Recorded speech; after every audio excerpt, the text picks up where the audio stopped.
Yo, what's up guys, and welcome back again sa YouTube channel Usapang Sounds. At for today's video ay may i-review po tayo wireless microphone. So first time ko lang po i-review at magre-review ng wireless microphone. At ito po ay pinadala ulit sa atin ng Max Vision Tech. At special thanks na din po kay Sir Holmes Justo kasi siya po ulit ang kumontak sa akin. So kung matatandaan nyo guys, ay sila din yung nagpadala nung Caravision KP8000 ko na na-review ko last time. Ayun guys, medyo umuulan kasi dito sa area ko at nandito ako sa labas ng bahay namin nagsushoot kasi maganda yung lightnings dito. So unlike sa loob, medyo madilim.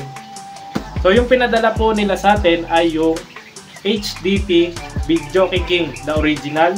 Tapos yung model po nito ay yung HWM22. So wireless microphone po ito at 2 piraso yung kanyang mic. So ayun guys, dito rin pala sa loob ang bagsak natin kasi biglang lumakas yung ulan sa labas. Ayun, hindi lang pala basta-basta ang wireless microphone itong si HDT HW22. So mayroon din pala itong features na feedback rejection. Tapos yan, dynamic microphone, high fidelity, unidirectional dynamic microphone, excellent reproduction of voice and music professional. Okay guys, ito yung tumatak sa isipan ko, yung unidirectional dynamic microphone. So ano nga bang ibig sabihin nito? At according na nga din po pala sa ating source kay paring Google, ang meaning po ng unidirectional is the mic pick up sound in the direction it is being pointed and cancel out any sounds coming behind from it. Ang meaning po nun ay kung saan lang po nakaharap o nakapoint yung ulo ng ating microphone, ay yun lang po yung mapipick up niyang sounds. Unlike po dun sa ibang microphone na hindi unidirectional, lahat po ng noise at ingay ay napipick up niya. So ito naman po ay kung saan lang po talaga siya nakaharap.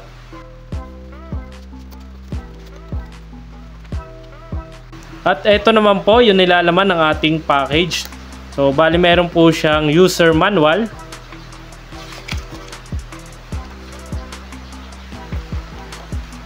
Tapos ito yung kanyang warranty card.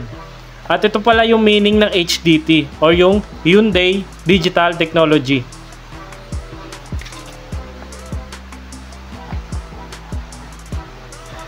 Ito na po yung sumatotal na laman ng kahon. So syempre yung ating microphone. Mapapasana all ka na lang oh. Sana all. Ang laba niya. Di wow. Tapos 2 microphone stopper. Ito naman yung kanyang receiver. So yung receiver ay micro USB. So sana type C na din. At ito yung kanyang battery, 18650. Ito yung mga ginagamit sa mga mini pan or yun sa mga vape. So 1200 milliampere, 3.7 volt. So replaceable naman siya. Pwede nyo siya mas palta na mas mataas na capacity. Tapos ito yung antena ng receiver. At may kasama din siyang micro USB para kung i-charge nyo ito. At meron na din siyang ring, 2 pares na AA para sa ating microphone. So ito guys, hindi siya rechargeable. Ito yung quality ng microphone natin, oh. So napaka-quality niya. Although made of plastic lang itong case niya, ay hindi mo siya mahahalata. So itong ilalim na tatanggal. So I think kung gusto nyo i-upgrade to sa rechargeable, kailangan nyo bumili ng module niya dito at saka yung salpakan ng battery. If I'm not mistaken ha. Pero hindi ko talaga alam kung bakit natatanggal tong ilalim. Tapos ito ay natatanggal din. Kasi na dito yung kanyang battery slot. At ito naman button na to, ito yung kanyang boot system. At dito naman yung kanyang on and off. At ito yung LCD.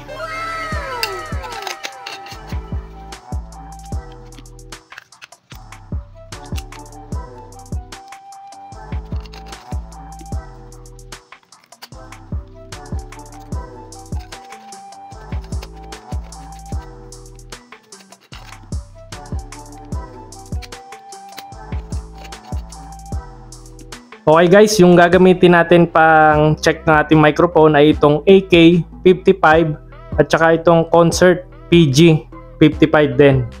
So two-way speaker at itong ating amplifier ay basic amplifier lang. Bali yung receiver natin ay lobat nga pala kaya ginamitan ko muna ng power bank.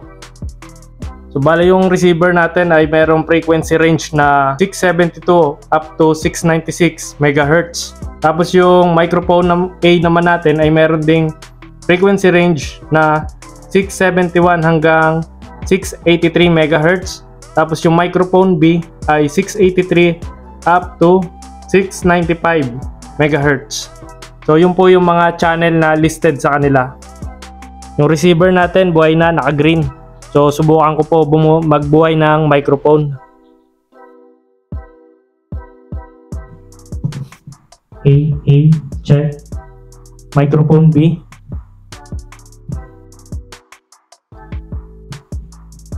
A, check. Microphone A. A, sound check. Mic B, A.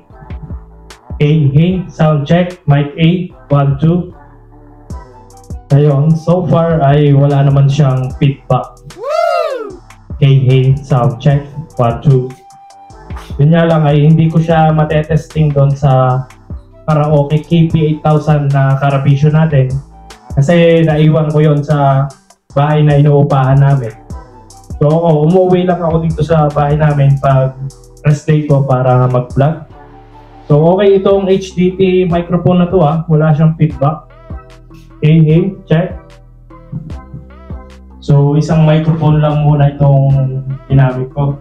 ST. Check. 1, 2.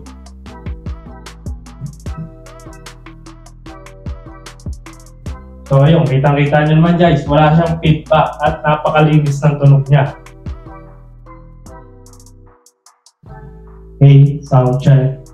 1, 2. So try ko kumanta sa video, okay guys? Sa harapan mismo ng ating player at karaoke. Using cellphone muna tayo kasi wala yung Bluetooth ay yung ating karaoke player. This song is 6-cycle mic, aaminin.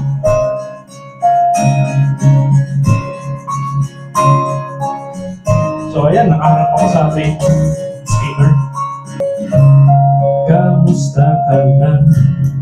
Sana ikaw ay laging masaya ngayon kasamang mga kaibigan mo. Pakinggan mo ang sasabihin ko. Aminin ko sa lahat ng taong nandito. Aminin ko ikaw pa rin ang hinahanap ko. Panalo, HDT microphone. Kasalanan by 6-cycle. Sarap pala kumanta ng wireless microphone ang gamit. Kahit may maganda yung boses. Makausap ka, di na biro ang nararamdaman. Nalungkot sa aking buhay mula nang ika'y matauhan. Patawarin mo ako sa aking nagawang kasalanan.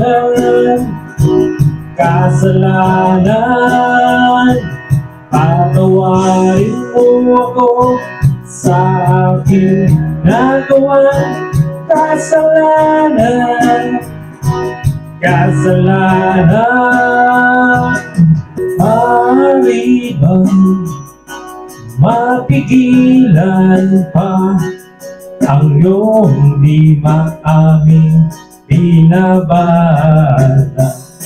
Nakalimutan na ang pagsasama, di na ba kayang mapag-ibig. Patawarin mo ako sa aking nagawang kasalanan.